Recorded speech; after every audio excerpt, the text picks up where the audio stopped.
You finally realized that liar is better than goat? No, just kidding. Actually, I think I agree with you guys now. I think goat is better. It is. I think I had WDK episode 17. We don't know music. 17. Oh, dude, we're 1 year away from graduating. We are. And we're going to probably get our first car. It's going to be sick. Anyways, you know me, folks. AJ, and then we got Danny over there and JT down there. The usual music trio, I guess. I don't know. You've been our music guest for quite some time now. Shout out to the Unwound episode. Yeah. Oh, yeah. Yeah. Shout out to Vern How's everyone doing? How's everybody's day? Doing good. I finally listened to the WAP, the big, controversial wet ass pussy. Yes. Yeah. Never listened to that song. Certified classic.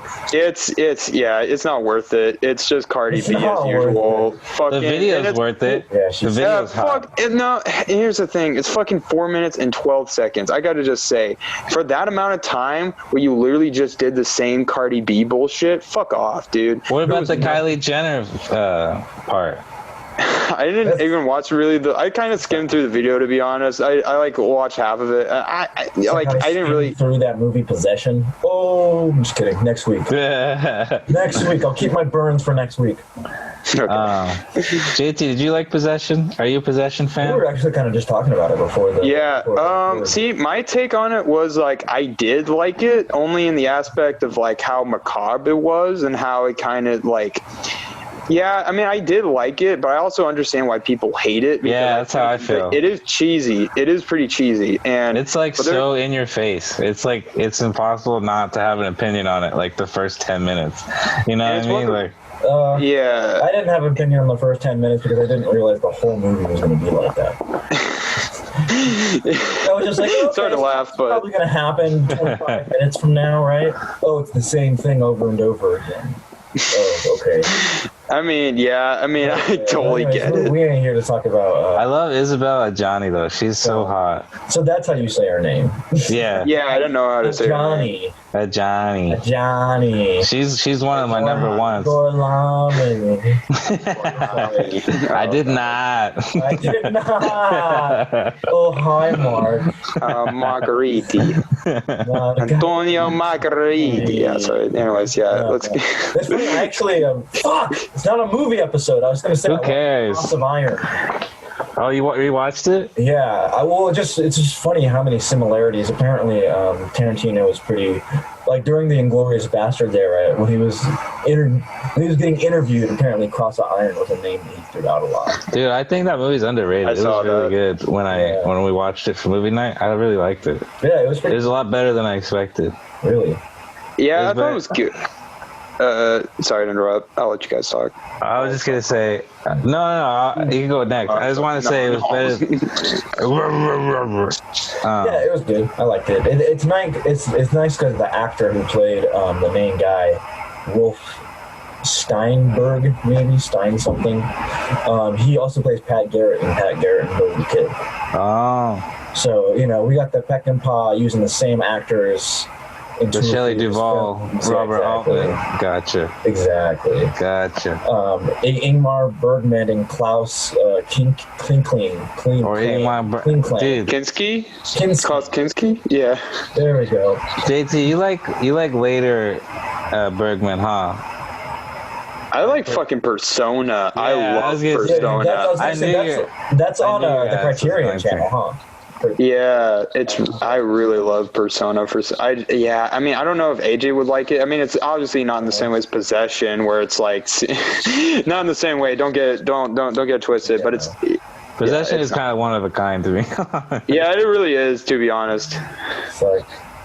Yeah, but it's like cool. People yelled at each other for 2 hours. Literally, the best scene in the movie is Isabella Johnny screaming for like 5 or 8 minutes. Like it's just, she's the best. It's like one take. It's like one take of her just like screaming, and eventually she gets like milk poured on. It's amazing. I love it. She's the only reason I like that. Poured all over her titties. I'm just kidding.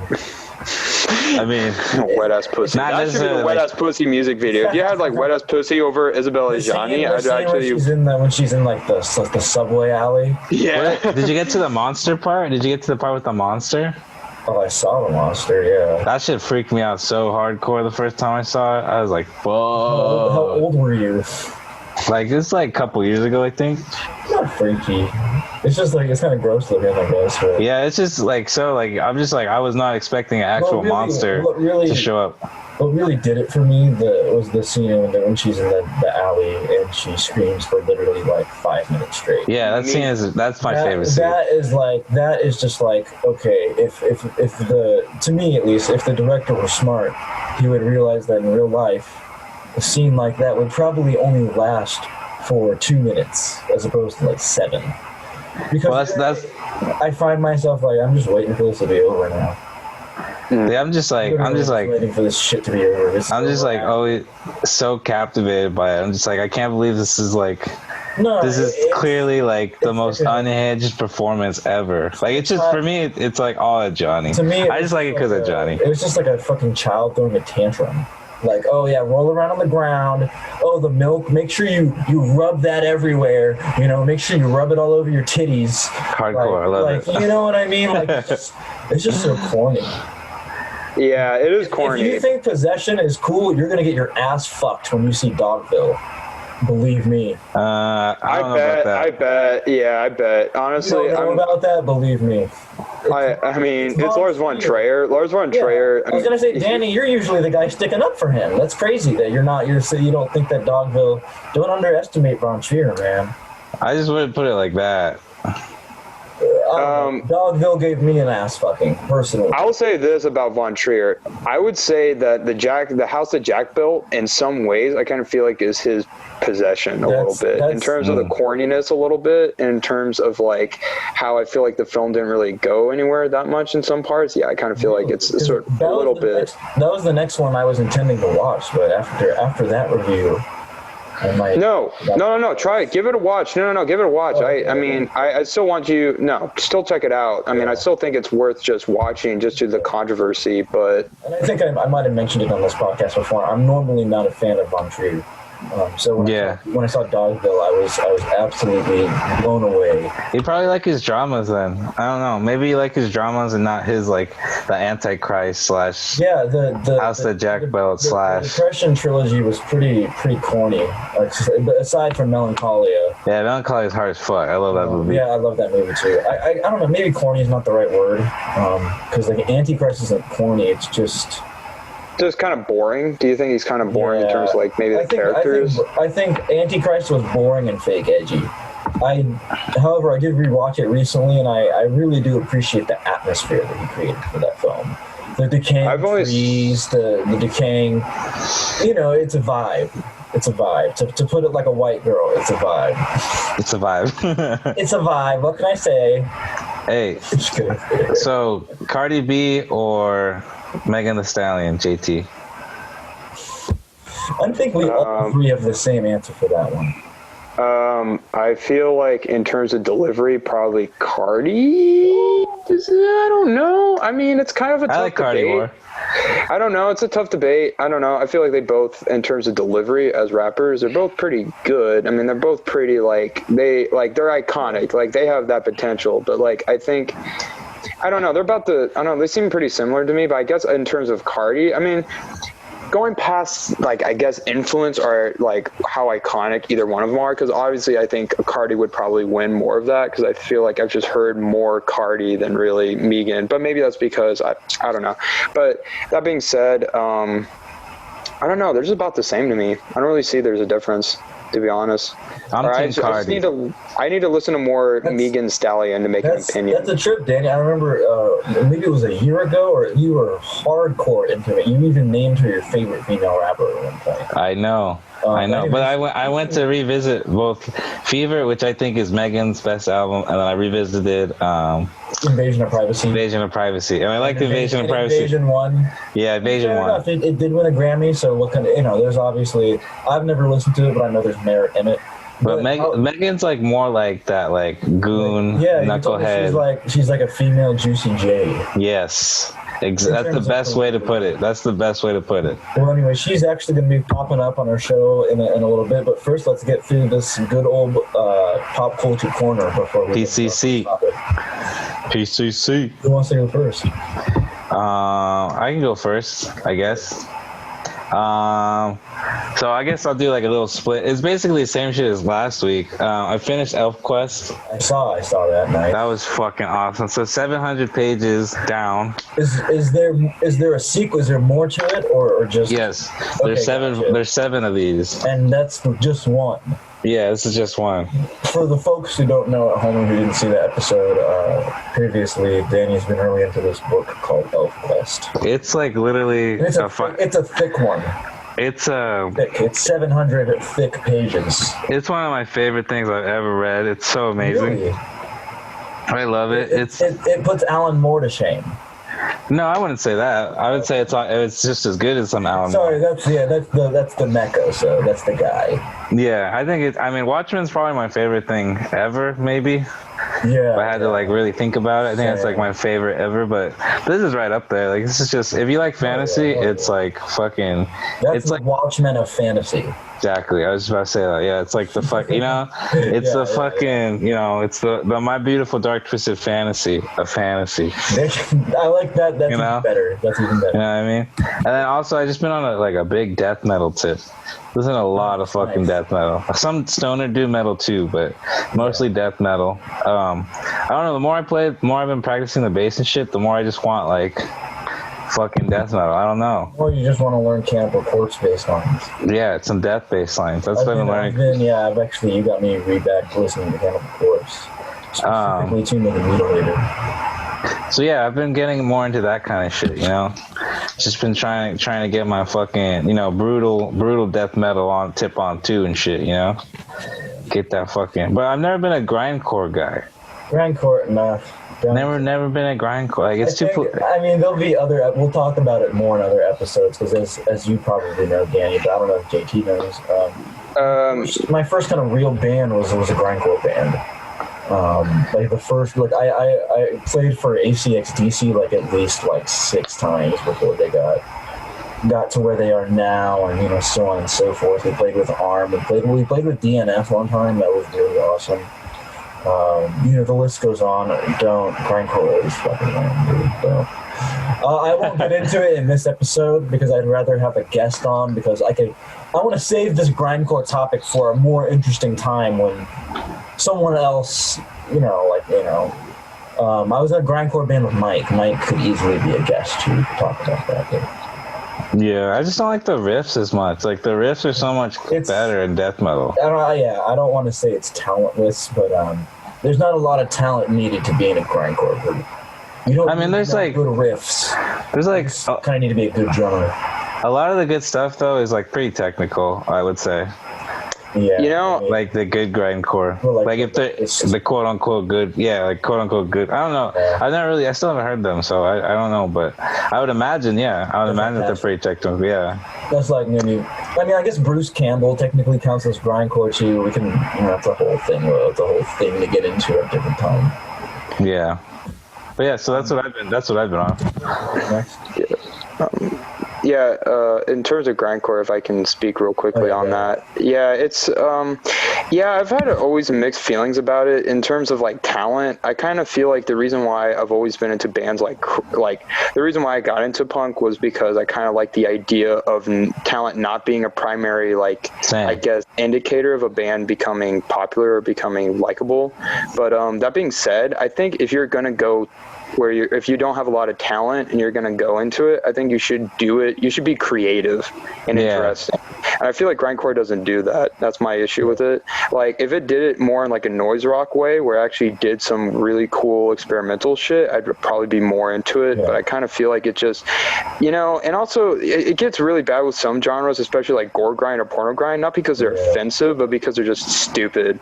I don't know. It doesn't focus on the right thing.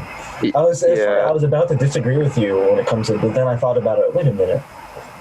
No disrespect, but shellac. Those guys aren't playing anything mind-blowing instrument-wise. No, that just goes to show you creativity does triumph over talent. If you're creative enough, you can really come up with something unique. The way I always look at it is you could be like Eddie Van Halen, Yeah. But like who among us is gonna listen to Eddie Van Halen before we listen to like, you know, fucking Shellac or, you know what I mean? Like just because you're however, you know? the flip side of it, I think, is we also have bands like the Germs who just like are, you know, yeah, that kind of ass, you know, like. Oh, you don't like the Germs? That's like their charm, though. It's one of those things I like grew up with it. I even fucking saw them when they went on tour with Shane West. Yeah, I don't listen to them much anymore. I was gonna say, that's one of the punk bands that has aged by far the worst for me. The Adolescents are probably a close second. I love Adolescents. How bad those two groups have aged. I think the worst band that's probably aged horribly in terms of punk, Sex Pistols is one of them. Oh yeah, they're fucking terrible. Yeah, they're bad. Yeah. Hard disagree. Danny loves them, man. Yeah, hard disagree. They're trash, dude. I mean, I grew up on trash. them. I grew up on them. Don't get me wrong. I grew up on that band. And they were Johnny Rotten literally is wearing MAGA gear. Fuck him. Yeah, I mean, and he also talked about like putting spikes on like the ground so the homeless people couldn't sleep on them. He's one of those douchebags. Yeah, he's a pretty horrible person. But personality-wise, in terms of the music, I don't know. It's just like it's just blues music rehash. It's fucking lame. Yeah, that's like all like all British music though. I mean, if you didn't like Sabbath is bluesy. It's bluesy, but it's not rehashed blues. It's completely original. Many people would argue that what they did is completely original. I mean, it's not completely original. There's stuff that comes before Sabbath. Death metal. Also, Black Sabbath was not completely original. Pick one. No, I'm just saying, like, there's hard rock bands that come before Sabbath that like are kind of going in that direction. You know, it's not like they come out of nowhere, but I do agree they're pioneering. Like, you know. Yeah. Oh yeah, they were like. I feel like it's a drastic difference, though. I feel like the drasticity over trumps the minor things that were going on that were kind of similar. Like, yeah, there's people like the crazy world of Arthur Brown, and it's not too far-fetched to think that the guys from Sabbath are listening to him, but I just think personally what Sabbath did was sort of different. It doesn't really warrant being compared to other groups like that. I disagree, because if you listen to like the late '60s, there's all kinds of heavy rock going on. Like it's headed in that, like what Sabbath do that's so crazy and cool and like original is they just kind of like they write better songs than most any of those other bands. You know, like their songwriting is just better. But two, like they're way darker too. Like they just went for like the occult in a way that like no one had ever done before. You know. Yeah. But I don't know. There's tons of bands that like rehash like that. I think the bands like Zeppelin, you know, and those. They're just like stealing. Yeah, exactly. They're just stealing. Sabbath are so much better than that. That's a fair medium. Yeah. Well, anyways, that shit bugs me. Sorry, that shit bugs me though. I hate when people are like, Zeppelin's the greatest band ever, and then you bring up the fact that they stole all their songs and shit, and like the person won't admit it, or they'll be like, well, it doesn't matter. Yeah, I watched a documentary on them a long time because they're a band that's very private. Obviously, there's not a lot of documentaries on them. Not a lot written about them. But the documentary, it was really interesting learning that literally all four of them were studio musicians. They were all four doing the studio musician circuit. They all four knew a ton of the same people, and they all four knew how to play the same style of music. Yeah. Anyways, my pop culture corner. You kind of when we hung out the other day, you kind of already saw it. But I'm getting back into drill music pretty hardcore. Of course, you got to shout out Lil Durk, Lil Reese. Congratulations to Lil Durk for getting that Drake feature. It's a good. Yay! It's a good song too. You should go listen to it, folks, if you haven't. Oh, not to get too far ahead. No, I'll save it. Just remember it or like write it down. I'll do my best to remember it. Right. But it's just super relevant to what you just said. That, and then also when I was with you, I honestly got really back into Agnostic Front.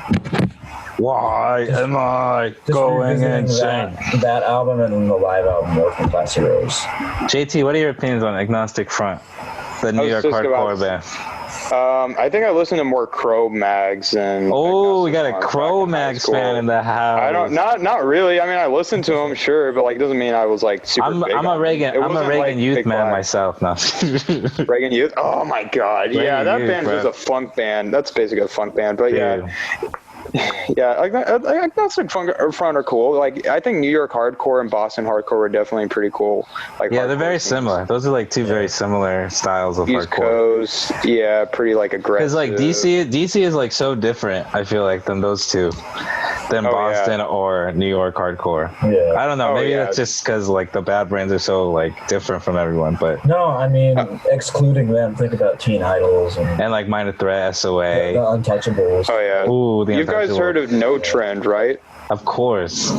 Yeah, the band that like basically pissed off the entire hardcore scene there. Well, the only reason I know that, I learned about them later because of like Dinosaur Jr. and stuff. But like, what I first learned about them was the dude who wrote American Hardcore, Stephen Blush, I think is his name. Yeah, he toured with them, and so really? Yeah, and like towards the end of the book, he like mentions all this like No Trend stuff and like, because like otherwise I don't know. I wouldn't have heard of them, I don't think. But they've grown more popular. They have, yeah. They were really like famous for like during shows. They had a song called "Mindless Little Insects," and like the lead singer would basically like grab out a mirror and basically like reflect the audience with it to basically like tell them that they were a bunch of conformists. Damn. And yeah, they were just like everything they did was just to piss off like hardcore kids as much as possible. They would like Flipper, machines. Yeah, exactly. They were Flipper. Yeah, exactly. They were super influenced by Flipper, and they were trying to do like a Flipper meets like Public Image Limited type of thing. I forgot who was there was like one other. There's like the big three of like piss you off at shows. I don't know. I don't know. I want to. No, like early 80s, but like I feel like people got pissed off at the Minutemen too. I could be remembering that wrong. Only for the fact that they were playing at hardcore shows, but they didn't do anything deliberately to piss people off. It was more just due to the fact that the music they were playing wasn't like strictly hardcore. Yeah, it was more like Blue Oyster Cult. It's pretty sick though. Like when you looking back on it, like I was like, you know what? Like the Minutemen aren't fast. Like why do people like respect them so much? And then like the more I like learn about music and stuff, I'm like they're actually one of the cooler hardcore. Like they're one of the coolest of the hardcore bands. I wouldn't consider them a hardcore band. It's more just I feel like one reason they really got the rep is just like they're very DIY. You know? And they're on SST and shit. Yeah. But their entire their entire way they think is just it just aligns perfectly with punk rock. Because they're more of like a rock band, you know. I mean, they are. Yeah, exactly.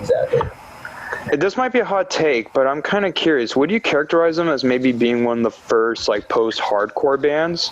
I wouldn't personally, but I see what you mean. I don't know. I see what you mean, though. Well, because I know they were within that scene and kind of had some sort of fondness for that scene, but they're also really fond for like post-punk bands like Gang of Four, Wire, and stuff. Well, because I know, like speaking of American Hardcore book, like that's the whole prelude or the prologue to the book is like the whole Wire, mostly like Wired, The Damned, Ramones, like all those, like that's like what the prologue is to like 80s hardcore. Oh, so, yeah, like, have you read? In a way, like if you're trying to be like super fucking technical, like technically like hardcore punk is post-punk, you know what I mean? Because it is post like all that crazy, like all that original shit. I wouldn't say that, because I don't think they're really influenced by those bands per se. Like what really started hardcore was more like, I'd say more like probably like the Ramones and probably like punk, and then probably people being more like, hey, let's make this faster and more aggressive rather than like let's play around with. Well, because exactly, middle class, dude, Out of Vogue. That's the one that like really sets shit off. Yeah. Have you heard of the book Our Band Could Be Your Life? Yeah, of course. I've read it. What's I have it tattooed on my back. It, I can pull it out if I wanted to. It's literally right. Oh yeah, I got the book too. Yeah, it's pretty sick. Can I just say that's my favorite Minutemen song, History Lesson Part 2, where that quote comes from. That's one of my favorite songs, just period. Like before we do JT's Pop Culture Corner, I do want to throw out that I love how in hardcore lore, Flipper they take huge pride in that band you love to hate. Yeah. Has anyone ever realized why do you hate them? You know? Because personally, I do hate them. That's just me. Oh, I like them. Why? You hate the Minutemen? No. Wait, Flipper. what? I don't like Flipper. Oh, Flipper. Oh, yeah. Flipper is like one of those. Wait, what? Because it's too fucking slow. If you listen to Flipper songs and you like sped them up to like double, they would be great songs. That's like the whole that's what like people got pissed off because they're like you guys are doing this on purpose to like fuck with us. Like, oh yeah, it's just total it's like trolls. Like we're gonna be talking about the biggest troll of all time, I think, in the next couple segments, and that's just classic trolls right there. Well, that's like gonna be our first segment. All right, fair enough. Yeah, I don't know. All right, JT, you want to do it? You want to pop culture your corner? Yes, but just on my opinion on Flipper real quick. Flipper, I will say. Oh, wait, what's up? Fair enough. No, go ahead. Oh, fair enough. Okay, yeah, sorry, my earbuds. Yeah, Flipper, I would say are like a really important band in terms of like bands that really got me thinking more like, wow, I just want to piss off a bunch of plebes. Yeah. You know, but like I do understand. I haven't listened to Flipper lately. That's funny. Because I never got that from that band. Ever. Really? Never. Dude, I actually did directly because I played it on the radio in my hippie town and it pissed people off. Yeah. No, I played anything on that radio station would have pissed That's not the Grateful Dead. Yeah. Pretty much, yeah. But like it was really funny because I was like playing it in conjunction with also a bunch of other noise rock stuff like Melt Banana, which I mean I don't listen to that much anymore at all, and fucking Black Eyes or whatever. So it was like nonstop like gritty like noise rock type of stuff, or gritty-ish, at least for these hippies. And so I have a question real quick. Is Naked Ray Gun, do they turn into a noise rock band?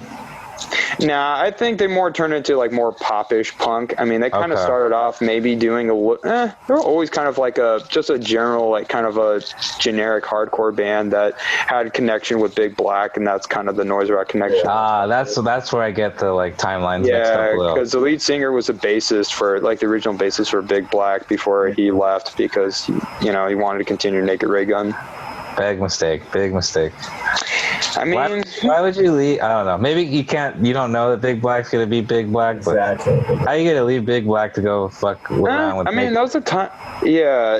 It wasn't like at the time of Atomizer where they were like really hitting off, and that was when they actually got their new bassist for the. That's 85, right? Is that 85? Yes, 86. Okay, it's 86. 85. It's 85. Atomizer came out in 85. Really? Yes, and then 86 was Headache. No, 86 is songs about fucking. Oh no, it's 87. 87. I know that. Sorry, I'm being a huge nerd. I'm being a huge nerd about that one for a fact. What's your pop culture corner? Anyways, I needed to do it. Okay. So in terms of pop culture, I guess I'm sort of a boring guy. I finally watched Suspiria. It's okay. I think no. Let me explain. Okay.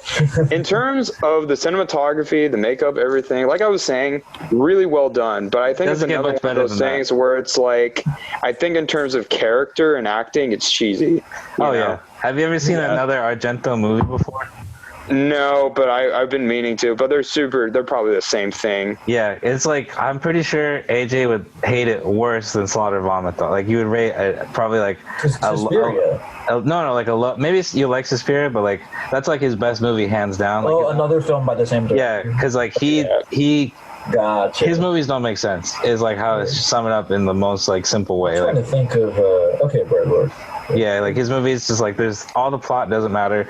You just have to be like in the feeling of it. And like, dude, that Goblin score though on Suspiria, that's just badass, huh? Yeah, really good. That was my first familiarity with it. Was the sound? Yeah, that's just hard as fuck, dude. That shit's. Oh yeah, it's super fucking awesome. Dude, how perfect of a name is that too, Goblin? Like it's such a perfect fucking like dark like goth prog band or whatever, you know?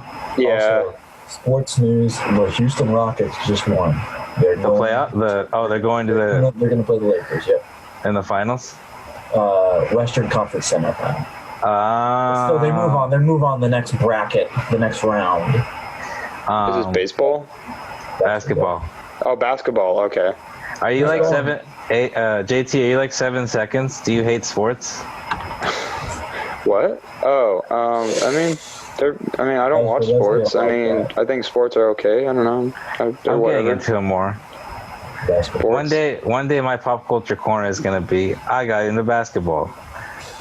And it's gonna be I was MVP, and I'm sorry I didn't interrupt, but I was MVP in 6th grade for basketball, so that's my only real connection with sports. That's it, though. But not to, oh fuck, that sounds like I'm bragging. I'm not at all. No, 6th grade doesn't mean shit, but I mean that's my connection with basketball, with sports, really. Real quick, I just want to say I'm pretty sure Flipper only has like 5 good songs in total, and yeah, I still like them. I don't know how that works. I just like generic, and that's about it. I like Ha Ha Ha. I like Ha Ha Ha. That's my favorite. Yeah, that song is probably my favorite Flipper song. Yeah. But yeah, anyways, with Pop Culture Corner, so I watched Suspiria one night. I think it's definitely pretty good and definitely worth the attention. But it's like one of those movies where it's like it's cheesy too. No, yeah, 4 stars. 4 stars. Oh, I was gonna give it like 3.5 or 3. No, that's okay. That's fair. That's fair. Yeah. It's not like but what else did I watch? I also started watching the movie Alphaville, or actually rewatched Eating Raoul by have you seen that, Eating Raoul? I've seen Alphaville, or I've seen a lot of Godard. I haven't seen Alphaville, but I've seen a lot of Godard. Yeah, okay, so Alphaville, I mean, I'm watching halfway through it. I'm kind of into it. I'm still going to finish it, but it's like one of those things with Godard where it's like, I feel like he's really more into style over substance. Oh, yeah. That's all French New Wave. French New Wave is style over I wouldn't say that, because Francois Truffaut doesn't do that, because I feel like there's more substance in Truffaut's films, for instance, and like Godard's. I feel like Godard's like so focused on like editing. Do you know what Godard says about Truffaut? What did he say? He says Truffaut did everything right on the 400 blows, and then he spent his entire career not doing the right thing. Like basically that like Truffaut had his masterpiece early on, and then he never made a good movie after that. Is what Godard said. Godard just turned out a bunch of fucking movies, so I don't really know. Takashi Miike. Ooh, dude, AJ, I'm really excited. Not excited, but like that's the wrong word to use here. But I'm just like, I did my research, and let's finish Pop Culture Corner because I have great news for you. I have great news for AJ. Okay, yeah. Okay, so I'll finish. Okay, and then I also started watching the documentary called "Get Me Roger Stone," which is basically. Oh, bro, I wanted to watch that shit. Yeah. Yeah, it's good? Yeah, it is. I mean, he basically, they directly interview Roger Stone, and it's like so fucking like honestly jaw dropping in some aspects, like how honest he is about how dishonest he is. Yeah. Like he's basically the guy. Yeah, he basically was the guy who was the person who saw potential in Trump, not because of how he mixed together entertainment with politics, and has been his whole shtick. It's always just been about power, no real ideas. Always make sure you know people at the top so that you just are powerful. Doesn't matter those type of people. But yeah, it's a good documentary. I still have to finish that. But yeah, I've been watching a lot of those, listening, kind of the same music, trying to branch out a little bit. Trying to get back into noise rock a little bit. I've been kind of not lost from it, but I would say I haven't been listening to it obsessively like I used to. I used to be super hyper fixated on noise rock, where that was the only thing I was listening to. Now it's once in a while I'll listen to noise rock. Yeah. So yeah, anyways, ramble and no, wait. What are you listening to instead of noise rock? Just, I don't know. I feel like it's not really noise rock, but for some reason, I've been just listening to Godflesh just to have on. Even though they're whatever, but I've just been putting them on, and just I've kind of lost interest in harsh noise a little bit. Not really interest in harsh noise or any noise related type of thing. But I just haven't been listening to it a lot like I used to, because I haven't been doing a lot of noise music in general. I don't know if that really has a correlation. I don't really care, I guess, but yeah. That's pop culture. What's it called?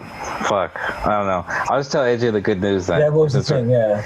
The good news. Well, this isn't the thing I came up with earlier. This is just the good news. Yeah. The good news is I officially fuck with Trap Lord Ross. Oh hell yeah! I love Trap Lord Ross. He's so what videos were you watching? Well, I just watched the 6ix9ine one. There's a bunch of those. Well, the recent one, the comeback. Oh yeah, that one's really interesting. So it's like an hour, and at first I was like, "Oh fuck, man, this is gonna be an investment." But like pretty soon I was like, "Oh, I'm already like 25 minutes in. I'm already 45 minutes in. I already finished it." So like it's he's really good at explaining stuff and like breaking shit down. That's actually funny. I actually just recently I'm not a fan of him, so I just want to make sure the listeners out there know I do not support this asshole. But he had an interview with Adam22 from No Jumper, and it was really interesting. He kind of asked why, or not why, but he kind of goes on to explain that Traplo Ross goes on to explain that in my videos, I'll take jabs at rappers. You know how he'll like say something and make fun of Drake, or you know what I mean? He like rips on people basically. He says that he does that because he wants to provide the perfect amount of entertainment and info at the same time. So it's not just a fucking documentary series you're watching. There's jokes thrown in there and this and that. And you know what? I can appreciate that. Yeah, all right. He makes, so yeah. He's very easy to listen to. Yeah, he's cool. So yeah, it's just this is the other dude besides 6ix9ine, right? Trouser, what's his name? No, Traplo Ross. Traplo Ross. Okay. For the viewers at home as well, he's a YouTuber that basically kind of just does. I guess I call it rap history. Oh, okay. He's some British dude. He's pretty funny. He's like he's a British boy, okay. And it's his nice. own rap music. Oh, nice. But he's just a big nerd. Oh yeah. And in actuality, he's like, I think I like him because he does his homework. It's not as in depth as Nardwuar, but like still a respectable amount. I feel like Nardwuar just finds like weird ass shit. The Traplo Ross actually has like an actual narrative he's telling. Research on the internet. Nardwuar's like, remember when you were 13 and you really like Goo Goo Dolls? I got this fucking Goo Goo Dolls LP right here for you. Talking to like this kid you talked to one time in middle school. Yeah, like come on. Yeah, I remember AJ had it from first to last shirt on. Like it's just like I never had it from first to last shirt. Even though I like them. They rip, yeah, even though I like them. But anyways, riding on the wings of pestilence. Exactly. He's a really great YouTuber, though. That'd be tight if he ever came on the show. He definitely won't. Yeah, he definitely won't. But he's just really, really informative. Also, just a lot of fun. He covers new stuff like 6ix9ine, and he covers old stuff like Jay-Z, like Joe Budden type stuff.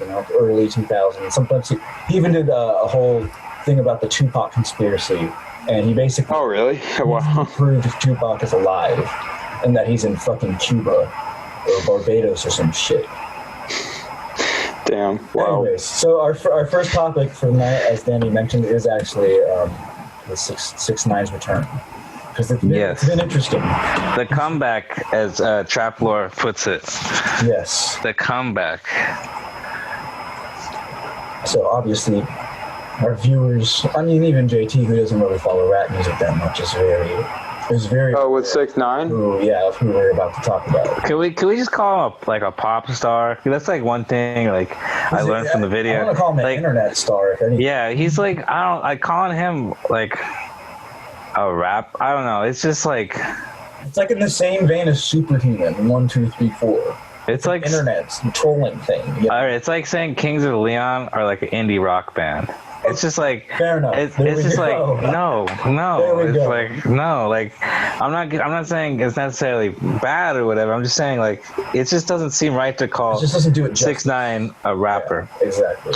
He's more of just a fucking. He's more of a question mark. Yeah. He's just a huge question mark. He's a question mark, and then like when you flip over the card, it just says troll. Yeah, straight up. But anyways, I guess let's catch up. If you do not listen or keep up with rap music, here I'll try to catch everyone up. Yeah. After you do that, I want to like say something that might be shocking, might be controversial statement. So basically, I'm sure everyone knows up to this point at least. 6ix9ine was the internet artist who basically told on he was basically I don't want to say rich kid, but he basically bought his way into the 9 Trey Blood set in New York. Oh, really? And basically, when shit got too real, he like ratted them out. Basically. Yeah, what did he get caught for? Yeah, what did he get? A lot of stuff. But the RICO case is the big one. Oh yeah, the shooting, right? Yeah. Yeah. And hiring. It's tough, you know. It's a tough play because the Traplo Ross's video and so he has a whole series on 6ix9ine. Not just the comeback was kind of like the sequel to that series. The series is maybe 4 episodes long, and the longest episode's an hour and 20 minutes. Basically, he gets his way into this blood gang. They start taking advantage of him because he's a little Mexican kid, you know. Of course, if there's a bunch of black dudes that are like 6'5", of course you're going to take advantage of the Mexican kid who's 5'6". So they start fucking his girlfriend. They do this, they do that. You know, they set up a fake robbery. It's real robbery, but it's an inside job robbery. I know there's probably a lot more going on in that, but I'm not gonna. And basically, his justification for ratting on everyone, he says, well, those guys were never really my friends. I found out they were fucking my baby mama. They were stealing all this money. Apparently, they were booking shows for him, and it was like this. I'm making up the numbers, but it's a similar scale. They would go and they'd book him for like, you know, $1 million, and he would get like maybe 300,000 of it. He was getting like a third of his, you know, and like they were stealing money from him. They were screwing him over. I'm not gonna lie, and I don't think that's a justification for what he did. I'm just explaining the situation. So he's out now. You know, he was in jail for a year. Apparently, he cooperated with the FBI pretty heavily, and now he's out, and he has a fuckload of bodyguards with him wherever he goes. Yeah, his defense, like he got out because of COVID, is what Trapper was saying, because he has like asthma or something, so that was like reason enough to get early release, and so he did like 3 months or so on house arrest instead of being actually in jail. Yep. Thank you. That's the perfect score we needed to pick up. Yes. He did house arrest. Correct. He got out because of COVID. And then, you know, obviously the news gets out that he snitched on this whole entire gang. And so all these rappers come out and start calling him names and, like, you know, snitch, like Snoop Dogg, Meek Mill, all kinds of fools come out. Major names, you know. These aren't eyes. I saw the Snoop Dogg thing. I remember when he was on a jet or whatever. Yeah. What I do have to give like credit where credit's due in a way is like 6ix9ine does say, he's like, you know what? Like he looks at like Meek Mill's like business partners. He's like, oh, you know what? Like Meek Mill works with because someone at Rockefeller apparently like helped break down was like an FBI informant or something like that. It was like really crucial to like an FBI case against like a couple South American countries, like drug trafficking countries and stuff. So he's like, look at it. He's like, look at it. It's right there in front of you. Like these rappers call me snitch, but they're hanging out with snitches. So like you tell me who's like, you know, so like he kind of takes it too far. He's like, you tell me who's the real snitch, but like, because at the end of the day he did snitch, you know, 6ix9ine did snitch, but he's right in saying like these rappers are rappers, like, you know, like they're movie stars basically at this point, like, you know, like they're not walking down their fucking blocks, you know, slanging and gangbanging and flocking and doing whatever. Like they're fucking at their mansion. Oh yeah, waking up at 10 or whatever the fuck and being pampered. They're no longer in the streets, and so they are quick. You're from Chicago. Yeah. Then you're really in the streets still. But like once you get a certain level, you know, like, you know, I don't think I don't know. Once you get, you know, I don't think you can really call someone names like that because you yourself have sold out a long time ago. You know. But I mean, at the same time, like I get it though. Like when it's like 6ix9ine, he's a troll. Like he rubs it in everyone's face of what he did and got away with it. And so like at the same time, like he's right, but like it's not a good thing that he's right. You know? Yeah. If I may, shit. What was the thing I was gonna say about him? Fuck man. My stupid brain. Because he's right, like, because like no one gives a fuck. Like normal people or whatever, like the Billboard chart listeners, you know, the people who like truly just they look at music as just another thing that is on their phone. Like they don't really care about it, right? Like they don't give a fuck if it's Kodak Black, XXXTentacion, or fucking 6ix9ine. You know, like they don't give a fuck. I do feel like his numbers are being fudged though by his record label. Yeah, I feel like everyone does that though. That's the thing. Like with 6ix9ine, I feel like the things he does, everyone at his level, you know, like that kind of like, I'm just gonna call it Hollywood because that's what it seems like to me. It's like Hollywood rappers, you know, like all the Hollywood rappers, they all fudge the numbers. They all fucking work with like disgusting ass people. Some do it more than others though, and I think he's a huge culprit. French Montana has also been caught buying his streams apparently. There was a moment in time where if you go on, you can look this up. You can go on like, I want to say it was in maybe 2018. Random people on Twitter would be, why is my Spotify playing French Montana in the middle of the night? I'm asleep. Yeah. I just got fucking woken up by some really loud French Montana song. Yeah, like I don't support... You find out that he buys his streams, and like kids in China were like hacking these Spotify accounts and playing his song over and over again. Yeah, like I don't support that, but at the same time, like I blame more like streaming in general. Like that's what streaming has like done to the music that's why we should have industry. Never done this. That's why we should have never done streaming to begin with.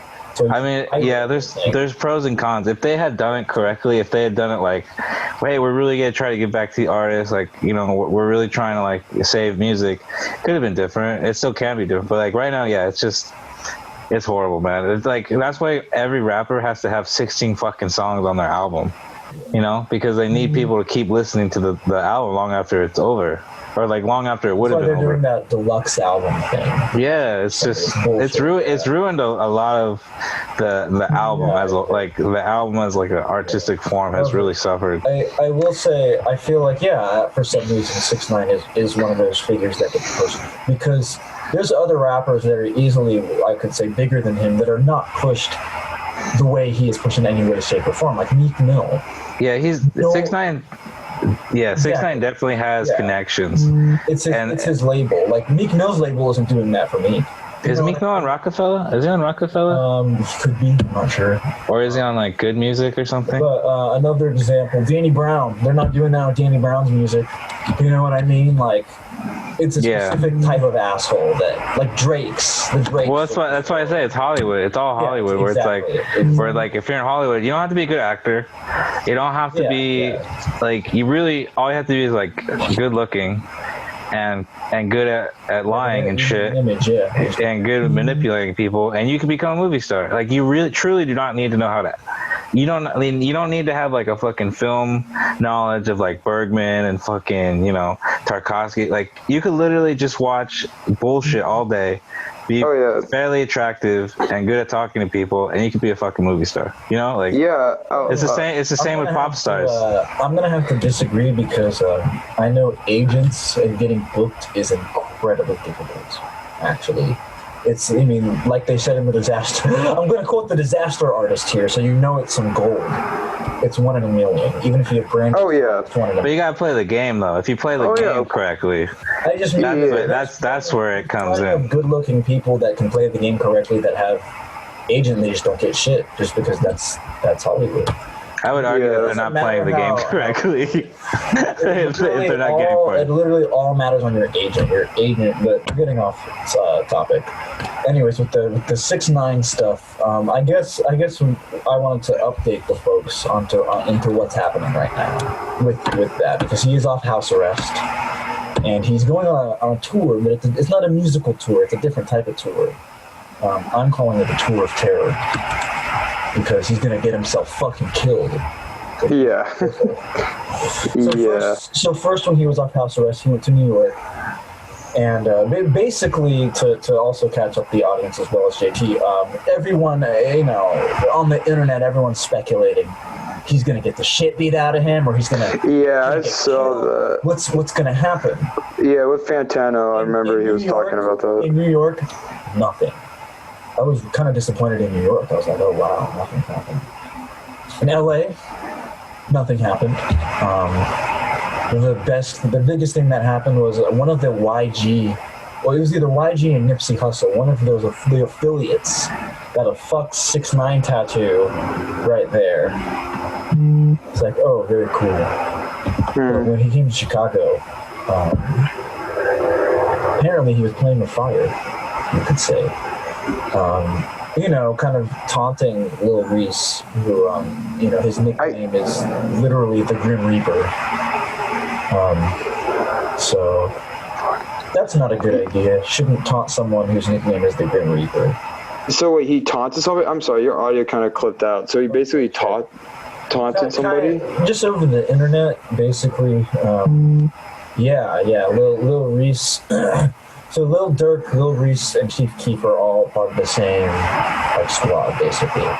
Lil Durk and Lil Reese, the internet and just life in general has kind of speculated that they've both killed people before or have put successful hits out on people. Lil Reese is called the Grim Reaper because there's an old story that goes back to 2012. There was an old rival gang member named JoJo who he's deep in Lil Reese's gang, the Black Disciples. He's deep in Black Disciples territory. And JoJo's in a car filming. And they're like mocking Lil Reese. And Lil Reese says, you should hear him shout, "I'm gonna kill you, JoJo! I'm gonna kill you!" 20 minutes later, the kid's fucking dead. Literally used his tweets and the videos from him posting on Twitter of the guy saying, "I'm gonna kill you," to find out where he was. And they fucking killed him. Wow. And Chief Keef, his tweet afterward, he was like, "It's too bad that little N-word wanted to be just like us, haha." And then claims his Twitter was hacked. Bullshit. It was but that just goes to show you the kind of the level that Lil Reese and Lil Durk, more so Lil Reese because Lil Durk's actually big now, like we mentioned. He has a song with Drake, so he can't really be catching bodies anymore. However, in Chicago, there was a clothing store that they almost caught him in. 6ix9ine had to be escorted out of the back really quickly. There's video footage of it. And he left flowers at, I forget whose memorial, he left flowers at somebody's memorial.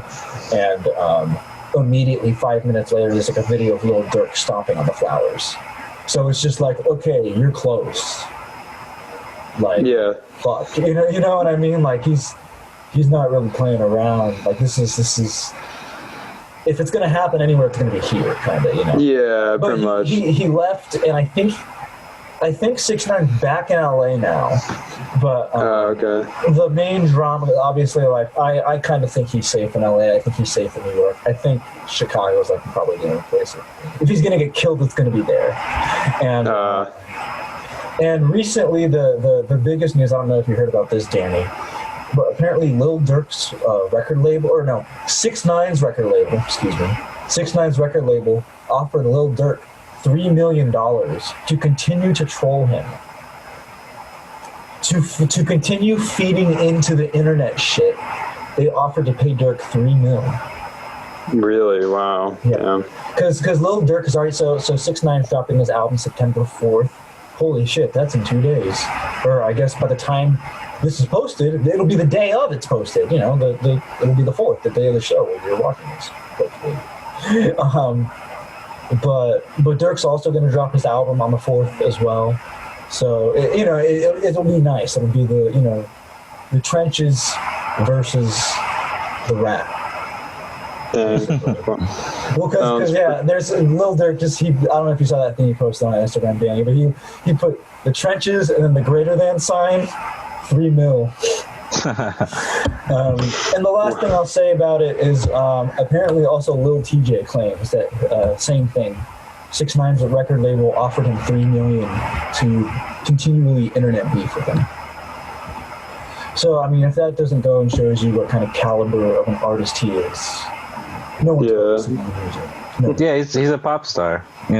That's well, even pop stars. I feel like pop stars even put out singles. Hey. This is he has trolls. He has trolls in the other song. That counts?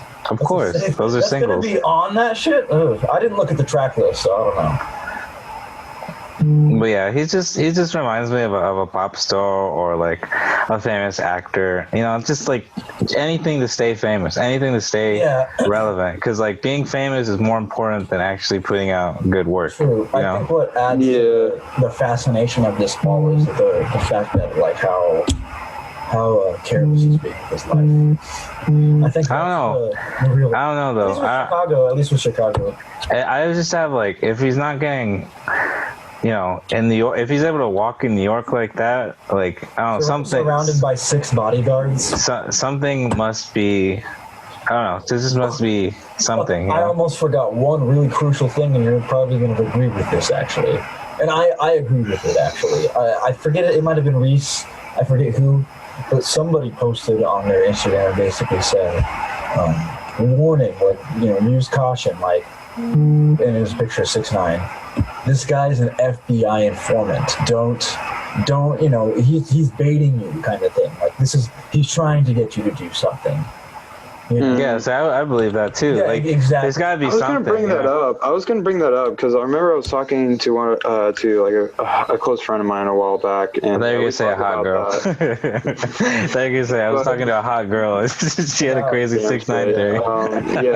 But we were like talking about it, and like, my friend brought it up, and I was thinking about. I was like, I was more of the impression like, nah, he's just a fucking idiot who has no idea what he's doing. But then but I don't know. But then I wasn't like, of course, being like, oh my god, totally. But I was like, yeah, it's gotta be something, though. Yeah, maybe. Well, I don't know. That's why everyone's scared to do something. The minute he gets shot, it's fucking going down.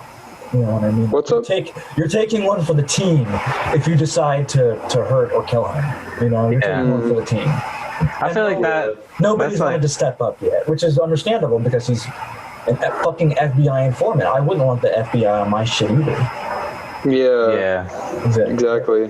Anyways, that's enough about him.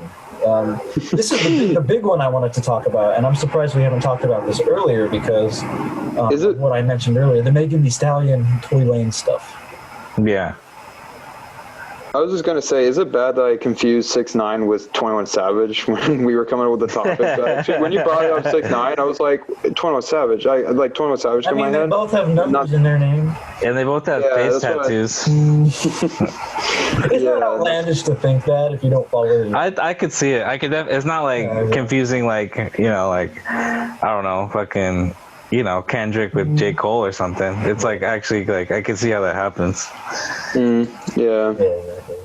Well, yeah. Anyways, with the Megan and the Tory situation, how much do you know about this, Dan? Have you been informed on this at all? Yeah. You keeping up? Oh, Megan Stallion? Yeah, Megan Thee Stallion. Megan Stallion? Yeah. Yeah. She was at I think it was Kylie Jenner's house. Somebody was at a party. They were partying with her, yeah. And she was like leaving, and I'm sorry, I interrupted Danny. Danny knows more about it than I do. Oh no, you're right. Yeah, she got in an argument, and she was getting out of the car, and Tory Lanez shot her in the feet, shot her twice. I believe. Yeah, in the back of the foot. I saw the bullet wound in her foot, like the one where it's like, uncover the photo to see something nasty.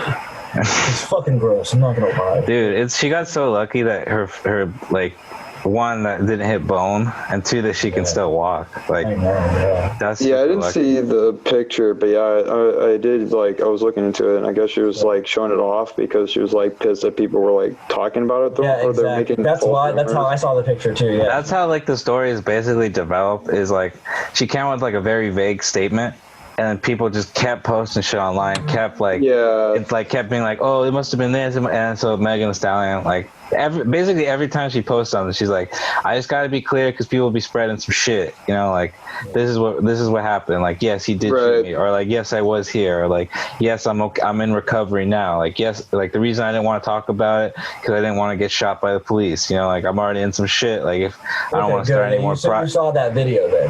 That was good. Yeah, like, it's totally makes sense, like, it's very valid.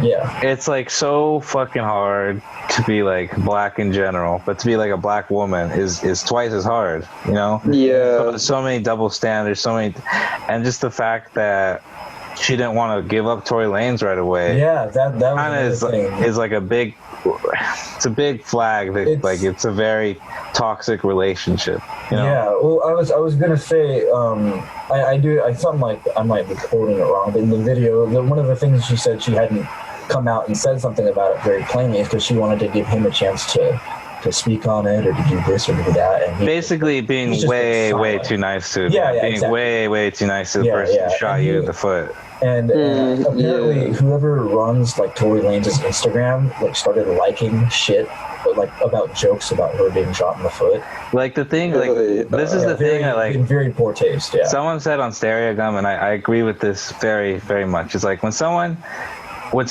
has the fucking anger issues that they shoot their girlfriend or their partner in the feet for an argument, there's no way they haven't done shit like that before in the past. You know what I mean? There's no way they haven't actually been violent towards women before in their past. Oh yeah, if they're doing shit like that, you know? Oh yeah, totally. Yeah, I mean they definitely probably have some sort of like just to react like that, especially so like to shoot. Yeah, it's got to be some sort of like the way they handle shit is just really like violent and like really just like you can like notice in like small ways and shit, like how they maybe like push people like after disagreements and shit, and then it just goes on to like it leads to something like that.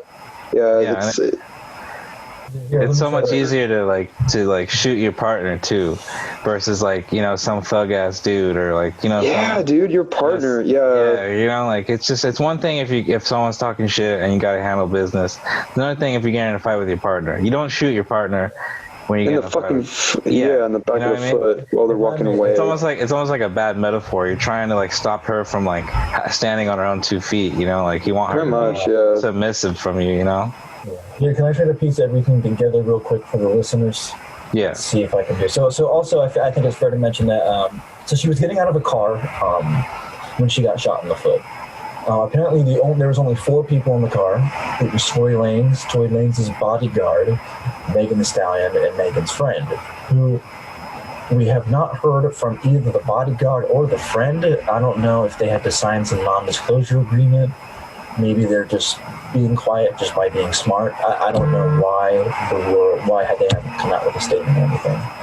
But anyways, Megan was walking away while Tory Lanez, who was incorrectly mislabeled height-wise as 5'3".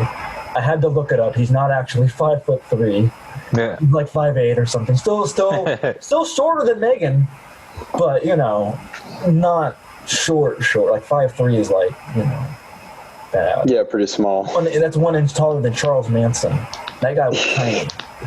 Anyways, and so like Danny kind of said, you know, this happened back in July. I want to say July 20 something. So it's already been two whole months. Damn. Like Danny said, you know, she was kind of trying to keep it under wraps. She was trying to keep it quiet. She didn't want to. I guess the people online have been calling it snitching, which I think is very, very wrong and insensitive. Yeah, and fucked up. the double standard. That's a double standard for. This isn't 6ix9ine we're talking about. You know what I mean? Exactly. You can see that just that alone, like I'm speechless. I don't even know where to begin. But you know, anyway, so she maybe about 3 weeks ago, so maybe a little bit more than a month after it happened, she went on an Instagram live thing, and she basically said almost everything that Danny mentioned earlier, that she was officially shot. She's tired of the people speculating and is very confused as to why Tory Lanez hasn't come out and said anything. He said absolutely nothing. His Instagram has been dead silent. If you go on his Instagram comments, it's nothing but people saying, you're a fucking asshole, you're a piece of shit for shooting a woman, blah, blah, blah. However, though, if you go to certain, like, in other areas, like whenever they talk about it in DJ Academics or on Facebook, on Hip Hop Lately or on DatPiff, there's tons of dudes that are, like, pro-Tory. It's really fucking disgusting. Very misogynistic, yeah. Yeah, it's really fucking... Jesus. Let's not even get into that, though. But yeah, I think one newer development. I don't know if you also saw this part, Danny, but a lot of the Houston rappers have been coming to Megan's defense. It's actually been really, really nice and almost. I don't want to use the word heartwarming, but it's almost been like even Naxo Cream was like, hey, like Tory Lanez, fucking keep your bitch ass out of Texas, like. You better come out and say some shit quick. My favorite one was the Bun B. I don't know if you saw the Bun B. Yeah, I saw that one too. Yeah. That was my favorite one. Like that shit makes me so happy that they're standing up for her. You know, like it's like like this is what everyone should be doing. Because like it's just some coward shit, honestly. Like it really to shoot your partner in the feet like that. Like it's just such. It's just uncalled for, and it's like some Chris Brown shit. You know what I mean? Like it's just unacceptable. Yeah, dude. It's just some fucking. It's even like just to fucking shoot too, especially. Yeah, just in general. Yeah. Yeah, it's pretty like I don't know. That's definitely kind of like Oh, sorry, my bad. Go ahead. Oh, I was just gonna say, like, it's definitely like taking it from a level of just like even hitting them. Of course, both of them are really terrible, but like even to that extent, it's like taking it to like another level. With, it's like, somehow more, shit. yeah. That's what I was saying. Like in his past, he's hit someone because like now he's at the stage where he's shooting. So like, that doesn't just happen. It doesn't just go from 1 to 100. It escalated, yeah. That's what I mean. Like it started somewhere, and now he's at this point. Exactly. So I guess, like I mentioned earlier, the most confusing thing is the fact that he's been fucking silent for 2 months. Nothing, not a word. I mean, I bet I'm not even surprised. I mean, if he like shot his partner, I bet he would probably not even like try to defend himself or say anything. He'd probably just be his silent. Instagram account is liking the things that are pro, like. Yeah, hey, you fell in love with a guy who has a song called Demon Time. What'd you expect? Of course he's gonna shoot you in the foot. And you just and then his Instagram is liking that shit, and you're just like, wow, I know. This is he's a piece of shit. He's just a fucking awful person. Cool. Of course. I can't be any more thrilled with the other Houston rappers calling him out. That's good. Also, Drake needs to, that man's from fucking Toronto. Drake needs to say something about this. Oh, I remember what I wanted to say earlier. Never happened. Drake's also a shithead. On the Trapler Ross video, there's like this like really like it was kind of savage, bro. Like it takes a true troll to like be this savage. Like 6ix9ine was like to Block Boy JB. He's like who's that N-word who got a Drake feature but then fell off right away? Who's the N-word that couldn't even handle having a Drake feature? Like couldn't even handle the fame that comes with a Drake feature? And I was like, damn. I was like, that's savage, bro. 'Cause that's like the best song on the Block Boy JB album. I've never gotcha. So it's just a hardcore diss. Yeah, that's so sad. Yeah, that's what that reminded me of though. But yeah, man, fucking, it's just really surprising that Drake's a shithead, and Pusha T had to call him out for never speaking about black issues ever because Drake's technically white in my eyes. Dude, did a bunch of people like call him out for that fucking music video where he was like in his mansion, like when this pandemic started, and it was just him like dancing in the mansion, being like pretty much like, oh look at me, I'm in a mansion. I do remember now what I was gonna say about Tory using the gun. Just in this day and age with all of the recent police killings.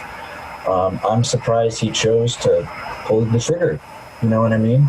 As a black entertainer, Tory Lanez is a black entertainer with the police killing black people the way they are. I am really surprised Tory Lanez thought it was a good idea to shoot someone with a gun in this political climate. Oh, you didn't like shoot people over like police brutality, basically? Well, yeah. You kind of cut out again, sorry. Oh, okay, my bad. One thing that Danny kind of mentioned it, he touched on it earlier, but one thing that Megan said in her big Instagram live video when she released a lot of this stuff is she said, the reason why I didn't immediately run to the police for help or this in the video is that police are killing black folks the drop of a hat. Yeah, who knows what the fuck? But, exactly. That's not if I told them Tory Lanez had a gun, most likely all four of us would have been fucking shot. Yeah, exactly. Yeah, pretty much. Yeah. So that's kind of my point piggybacks off of that. The fact that Tory even had a gun in this political climate and thought it was wise to use it is really surprising and goes to show what a moron he is. Yeah. Just even up here, just when it comes to IQ points. Oh, yeah, no, yeah. And that's putting it nicely. I could say some things, but I'd have to censor them out, and I don't want to do the editing. Yeah. That's what I'm going to say now, because that's a very valid point. I hate editing out the swearing, so... Yeah, and in terms of of that, like I just feel like it's one of those things where it's like the one action pretty much I feel like speaks for the rest, it's like when he does that one thing, I feel like nothing else following that is gonna like make up for what he did. It's just basically just gonna be shitty, either not as much or just as much or more. His career's done. He's already been taken off. I forget whose album it was. But somebody had a Tory Lanez feature and they yanked it from their album. Not to be like super. No, I'm not gonna say it. I can't say it. I'm giving 6ix9ine too many props for his troll points because like I feel like it's like the Meek Mill situation where as soon as Nicki dumps Meek Mill, like he kind of falls off, and like as soon as Megan gets rid of Tory, like Tory disappears too. You know? I wouldn't say Meek Mill's troll. I feel like if anything, he's almost more popular than ever now. Wow. Okay. Well, he's not releasing anything good. It's just the fact that he's kind of known. You know, known. Yeah, I feel like people are bumping his old shit as opposed to, you know, like he's just because he's been such an advocate for social reform. I think is the sole reason why he's a little bit more relevant now than he was back then. Gotcha. But solely for that, not because his music's charting. We still fuck with Dream Chasers 3, right? 2. 3. 2 is the #1 most downloaded mixtape on DatPiff of all time. Really? It's 2, yeah. Do we have any final thoughts on this Megan Thee Stallion shooting? That's pretty much it from me. Yeah, I just kind of, I mean, I kind of need to look more into Megan. I kind of feel like in regards to the whole thing, it just sounds like I mean, not a lot of people are like talking about it. There's not much you can really say about it. It's just what more people are talking about WAP, I feel like. Yeah, it's because of the memery. Yeah. The memery. Yeah. I'm sorry, I kind of cut you off, AJ. Do you have anything else to add to that? It's because it's fun to talk about a song. It's not fun to meme about a tragic shootings. True. Yeah. An incredibly tragic life event. You know what else is fun? Yeah, honestly, I'll say about WAP again, like it kind of made me appreciate like underground hip hop a lot more. It was like one of those, like, it kind of reminded me of like how like it just kind of seems like a lot of hip hop. I feel like it's been said before, but I feel like it's accurate. It's pretty corporate. Like it's pretty like churned out. It is, yeah. I feel like there's not a lot where it's like actual like people creating their own beats and creating their own stuff. It's now pretty much just an industry. Yeah, like the pop stars, like famous rappers are pop stars, you know. And as we were talking about with the whole like film industry thing, I kind of want to relate to a Steve Albini interview I was reading where he was talking about how the issue with like the music and film or just with those industries is that the people that run those industries are not in the discipline of like the field. Like they don't really like the people that run it are like business people that are more interested in the business side rather than the actual creative work. They're not actually ran by artists. They're ran by accountants and other, you know, business people. So, you know, that's kind of the issue is like it's in the hands of people that don't have the same passion as people that do the work, you know, like filmmakers, actors, musicians, et cetera, and so on. So, you know, it's kind of that problem. I feel like, you know, due to that is the reason why there's not a lot of really good products coming from that and really a lot of good, like, I don't know, like a lot of creativity. I mean, it's just like when you have that, it's just, it will never really result in actually like any real, I guess, art coming out of it. I don't know. No, I agree 100%. Honestly, you said it perfectly, dude. And I think that's why Steve Albini was such at first he was such a big supporter of streaming, because like it seemed like streaming kind of it almost blocked out the middleman, like the record labels, and it was just like I think he was more thinking like Bandcamp as opposed to like Spotify, but it was the same concept. It's like now I don't need the record label. I can just post my shit online. You can buy it from me, and like I don't need to worry about it. If they buy it from me, it's in my PayPal the next day. Before in the 90s, you literally could not have your music heard on a widespread level unless you were part of some distribution, you know, unless you had some distribution with you. Yeah, so, Vinny talked about that too. He had to literally individually send out albums of big black albums to like record stores and beg them to like sell them. And like you would have never heard of Big Black unless you knew somebody or like had a Discogs record catalog or something where you're looking at all these new records. Because like there's just no way for you to hear about this shit before. Record labels had all the power. They had all the power. Like it's what we decide is good is what you hear, basically. That's why people are so like obsessed with Nirvana, even though I think they're overrated. Like I do have to admit that for a lot of people, that was like the first time they heard like quote unquote punk rock music, you know, like that punk attitude, you know?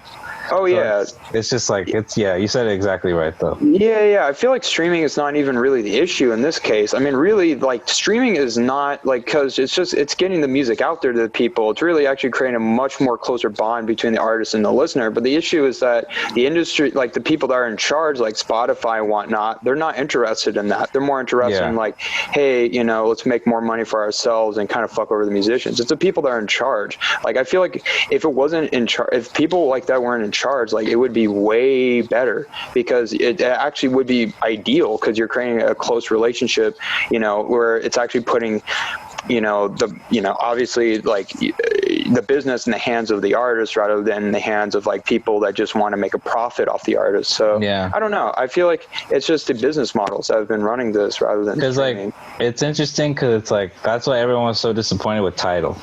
Like, that's what Tidal was supposed to be. It was supposed to be, hey, run by artists for artists, and it just turned out to be another cash grab. You know, it's like all these super rich artists that are part of it. None of these struggling musicians are part of it. It's all these already rich people trying to get more rich. Like, you're just right. It's like the infrastructure. It's so fucked. That's why I personally never ever want to be famous in that way. Like, it's just not worth it. Yeah, it's always been why I'm into independent stuff in general. But I feel like this. But yeah, back 400 monthly listeners on Spotify only, right?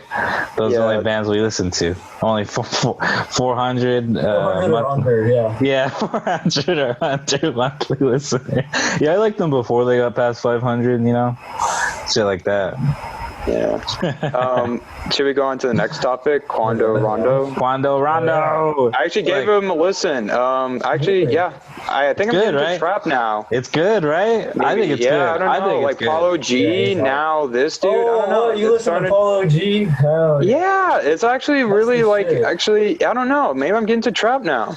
Yeah, I don't know. Dude. Maybe I'm super into like. Those two are like special, right? You know who it also reminded me of? Rod Wave. Oh yeah, what is that? It's like the same style. Same. Is it? Oh, okay. Yeah, same style. Yeah.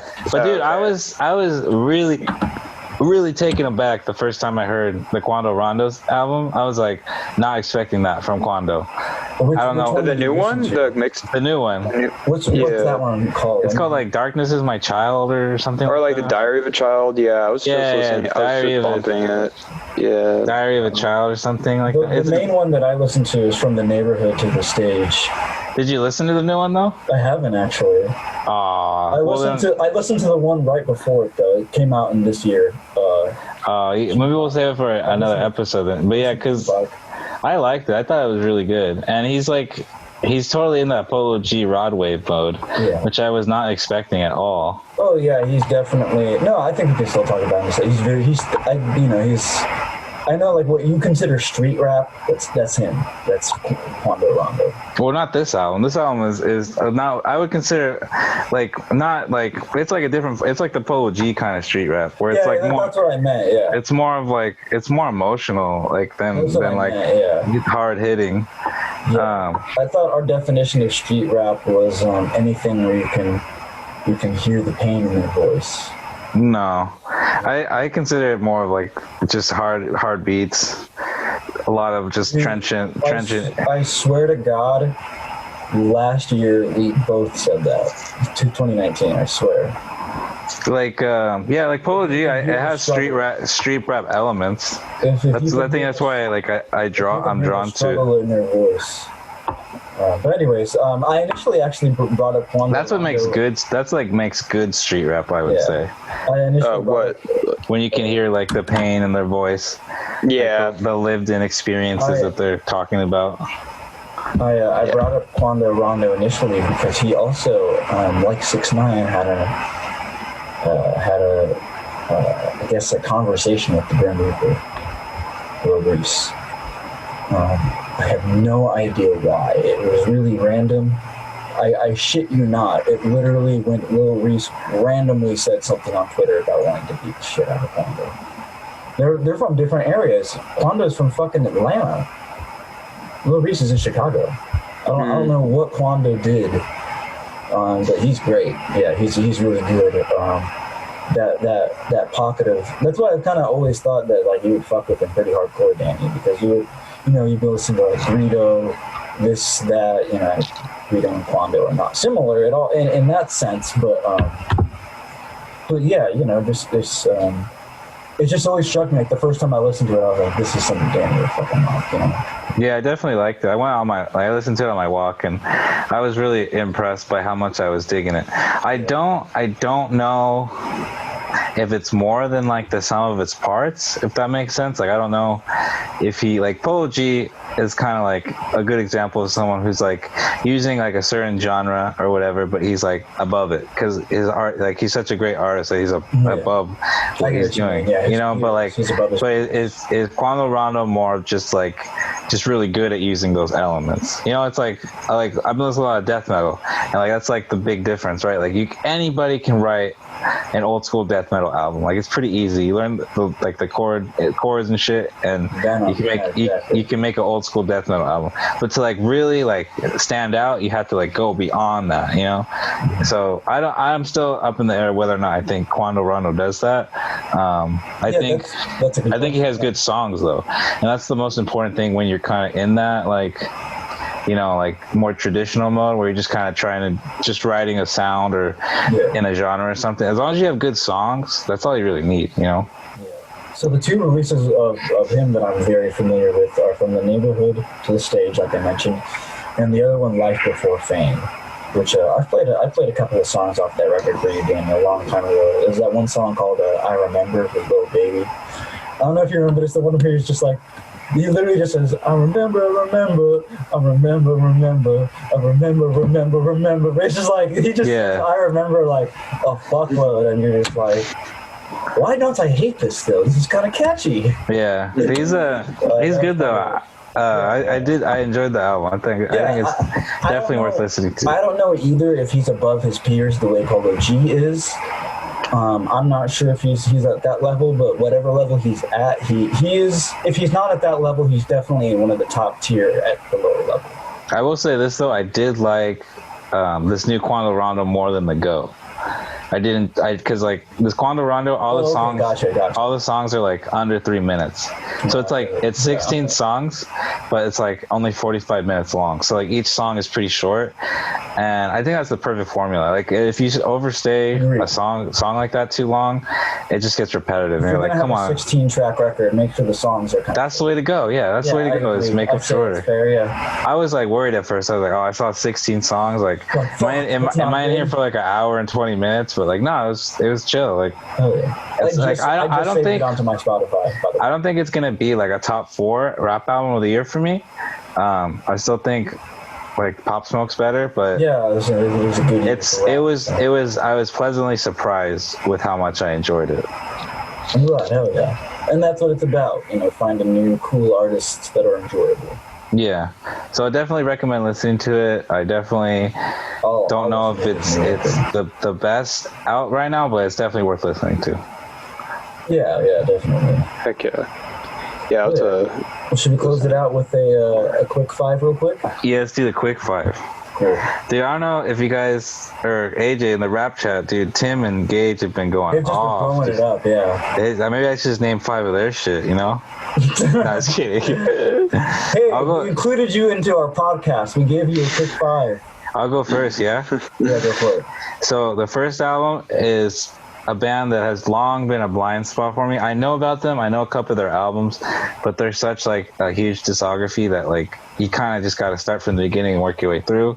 And I started doing that with Stereolab. So I've been listening to their first album, Peng, which is super underrated. Honestly, a really super underrated album. I like Emperor Tomato Ketchup or whatever the hell that is. That's like the one I know. I remember when I bought it at Amoeba a long ass time ago, like a cute girl at the counter was like, "Oh, I love this album." And ever since then I associate. Ever since then I was like, okay, cute girls listen to Stereolab. That's cool. And the second band is one of my all-time favorite death metal bands. They're originally from Florida, and they located to San Francisco. Their name is Autopsy, and they kick so much ass. They're one of the first people to slow down death metal, not in like a flipper way where it's like annoying, more of like a cool like stoner doomy way where it's like, it's like super funeral. It's unbelievable, great musicianship, nothing but riffs. I also been listening to this guy named Smog. I think JT, you like Bill Callahan, right? I really enjoy. So I was listening to Smog yesterday when I was picking up weed. Actually, it's a really good picking up weed album. Yeah, it is. Some Smog.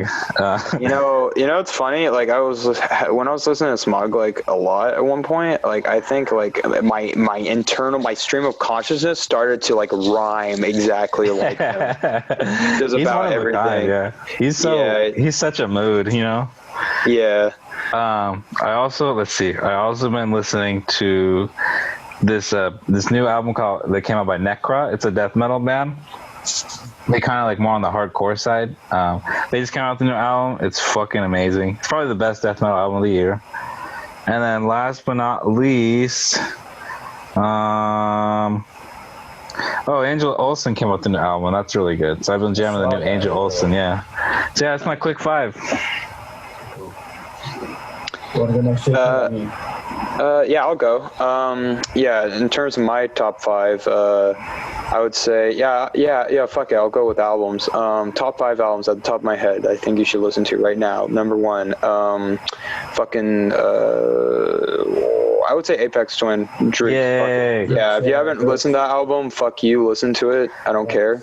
You can grow some balls and listen to it. Second album to listen to if you have time. We usually don't, but if you have time, just give it a chance. Goat by the Jesus Lizard. Listen to Goat by the Jesus Lizard. You gotta listen to that. And then number 3, what's like an album you have to listen to? Real quick. What's better, Head or Liar? Head. Oh, that was a maybe Liar. Liar. Yeah, maybe Liar. I think Head's underrated though. Head is underrated. It is pretty underrated, I think, comparatively to those 2 albums. But yeah, maybe, I don't know. I'll have to think about that. Okay. Did I just say 3 albums or 2 albums? Okay, third album. 3. Yeah. Okay, third one. I would say if you have time, listen to. Actually, yeah, I'll recommend it. Zenai Giba's Desire for Agony. It's sort of a weird noise rock prog type of thing. They're from Japan. They basically do their own thing. They did a collab with Steve Albini, like some live shows and like albums. Albini's like recorded several of their albums. They're pretty cool. They're definitely not for everybody. Like this is definitely like a band that I've even showed to more like underground people, and some underground people were not into it. They're just out there. Are they like half Japanese? Yeah, they're Japanese. They're kind of no. Are they like half Japanese? The band? Have you heard of half Japanese? Oh, half Japanese. Oh, yeah. I've heard of them. No, they're different. They're more like they're their own thing. They're more like early Swans meets like prog. I thought you were gonna say Butthole Surfers. Nah. They're not like. Nah, I wouldn't say that. They're not like on drugs and going nuts. Nah, they're just like. They're okay live. But yeah, anyway, if you have time, listen to them. Fourth, fuck it. You should listen to Bible Songs 1 by the Sturdy Program. This band is literally like Big Black on steroids. They are literally like, they use a drum machine, but they literally like use so many patterns, and they literally like, it's literally like Big Black as if Big Black like wrote epics. Like what's it called? Have, like, the Sturdy Program. Yeah, the Sturdy Program. Yeah, they're pretty good, pretty bombastic. And then an album, yeah, this is usually the problem. I usually feel like I just mention too much noise rock, but I guess like for the last pick, I'd say if there was like one album you had to listen to if you have time to maybe... Is it Bible Songs 1? Yeah. Okay. They're trying to write a second one or a second album. Bible Damn, songs. they're all Bible passages too. Yeah, they are. Yeah, they're That's really interesting as a band. I know, dude. They're so fucking hard. They're like one of my top favorite bands right now, honestly. Hell yeah, I love the Sturdy Program. Fuck it. Another Sturdy Program. Listen to fucking Beyond Calculation. Another great album by the band. Ooh. Another great with stories about like there's like they're definitely like a Big Black type of band. They do like songs where it's basically from like the perspective of some fucked up person. Like song 31, song 30, song 39, song 38. and they usually they just follow that sort of thing where it's like they don't give a fuck at all. They literally just don't really give a. It's really cool. I really enjoy them. But yeah, anyways, so yeah, that's my top 5 albums. If you have time, listen to them. But AJ, what were you gonna say? Or what's your top 5? I'm gonna do my quick 5 real quick. It's gonna be films actually. So I already talked about music. So last night I lost Possession. Like I mentioned. Yeah. I wasn't a fan. Oh. Might be your thing, viewer. Some damncore. Yeah. I saw Cross of Iron the night before that. Yeah. They call it the last great Peckinpah film. It is the last great Peckinpah film. I can agree. Yep. The night before that, I watched Class Action Park. Are you familiar with Action? It's a documentary that's on HBO Max. Are you familiar with the actual Action Park, JC? What is it called? Well, the documentary is called Class Action Park, but it was the amusement park in New Jersey called Action Park. Is that where I've heard of Action Park. Is that where Shellac got the album title from? It's actually, weirdly enough, it is not. That's so weird. Oh, wow. Todd Trainer claimed he came up with it independently. Dude, I honestly thought you were going to say it's a documentary about shellac. But no, it's a documentary about, for those of you, I'll try to explain it real quick because I'm trying to be quick 5.